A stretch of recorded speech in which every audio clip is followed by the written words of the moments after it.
Continue now saluting Ron Poe James, who will be at Oak Hill Field tomorrow night. We're at my former guidance counselor, former superintendent, Western Beaver. Incredible individual, big part of our wonderful parish in this town. And of course, a football legend, he and his brother Frank. Here he is, Coach Antonini, of course, Ambridge, Pennsylvania. And as every good Italian would always have, something of this variety on the table. All right, folks. I love it. I absolutely love it. A lot of these pictures we're going to tell you about in just a moment. But he was an actual coach under Coach Abramsky. Here you go. There's the coaching staff when Ron Poe James, Skip Kluka, Moses Perkins, Tommy Lott, Milo Pursuta, Billy Rays, Bear McCougan. They all get paid for these free plugs. Also, Coach Abramsky, 3 years at New Brighton, Mike Hornick, and Dan Windle. There you go, folks. You see that? There's those gentlemen right there. Now, Poe, college football, New Mexico State, in his debut for the Aggies against Utah State, he rushed for 106 yards, 15 carries, 49-yard touchdown run. He rushed for over 100 yards in each of the first 8 games during his freshman season, becoming the first freshman to do so. He ran for 185 yards against Lamar Tech. He rushed for 1,291 yards in his first season and earned honorable mention All-American honors. He set an NCAA freshman record for rushing yards with 1,291 yards, which was broken by another Beaver County native, Hopewell graduate Tony Dorsett. In 1973, his sophomore season, he ran for 1,182 yards. He was drafted by the Eagles in the 4th round, 1972. Let's go back now, before he became a member of New Mexico State and the Philadelphia Eagles, and of course his time here in New Brighton. So how good was Ron Poe James? I would put him in the category of the elite. He was very athletic. He also participated in basketball. I know he's on the, I believe he was on the track team. He was phenomenal. He could play any sport, and he was like one-man team. He kicked off, punted, and I'm quite sure he place kicked. I can recall a game we played Bell Vernon. He scored all 35 points to defeat Bell Vernon, 35 to 34. Poe was unbelievable. He was big, shifty. He had a football sense. He knew the field, the opposition. Everybody wanted a piece of Poe. I can recall when we played Monaco, and the coach over there had on the football helmets of the players, what was it? Go for Poe. Go for Poe was unreal, and we defeated Monaco that year as well. Because of Poe, I believe we had an unbelievable record of 8 wins, no losses, and 2 ties. Thanks to Poe James.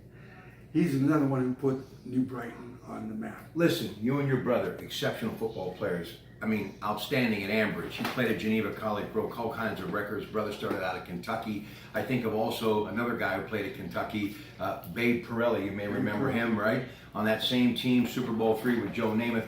Beaver County has had a lot of great football players, as has Western Pennsylvania. But explain this to me because I'm a little biased. Tony Dorsett was, let's face it, All-Pro, a Hall of Famer, everything. What he did at Pitt, championship year, Johnny Majors, Jackie Sherrill, 1976. But why do you think a lot of people don't really know about Poe, who was an incredible football player? As I mentioned, O.J. Simpson, Mercury Morse, Poe James. They battled back and forth, top 3 rushers in the country. Why don't as many people know about number 33 as I think they should? The other number 33, not to be confused with Tony Dorsett during his great playing days. Well, I think if you were to go back, there are a lot of people who liked Poe James during that era. In fact, I can give you an example. As you know, I also served on the WPL Board of Control. On there is Janine Patton. When her husband, Jim, was in middle school, he followed Poe James. He took the nickname Poe. The kids called him Poe James. So you tell me, elite company. If he wasn't popular, not only in Beaver County, I'm talking about this family lives, I believe in somewhere in North Hills or whatever. And you're talking about 1967. Tomorrow night, the wife begged me, can we come to the game and take a picture with my husband, the 2 Poes, and so on? So to answer your question, Rob, I mean, during his time, yes, he was a legend. I'm going to leave on this note, and a dear friend, the grandfather of my children, Larry Matrazzo, just lives up the street with his beautiful bride. Of course, their daughter, the mother of my two wonderful children. Love them all dearly, but I love New Brighton and the history of New Brighton. And maybe the biggest influence next to this guy is a teacher lived right up the street here. And every time I come up 5th Street, which they finally told me this was 5th Street, I've only lived here so forever, 61 years. Dave Bush, God bless him, he died way too young.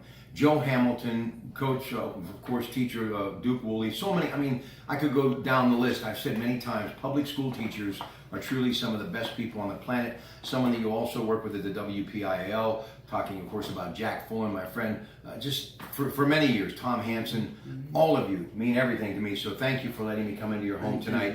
And please come out by the thousands to pay tribute to a pretty incredible individual and a very humble and funny guy too, who loves New Brighton as much as we do. Ron Poe James, Oak Hill tomorrow night. What a night it will be. Hey, much more to come in just a moment. Stay with us. Good evening.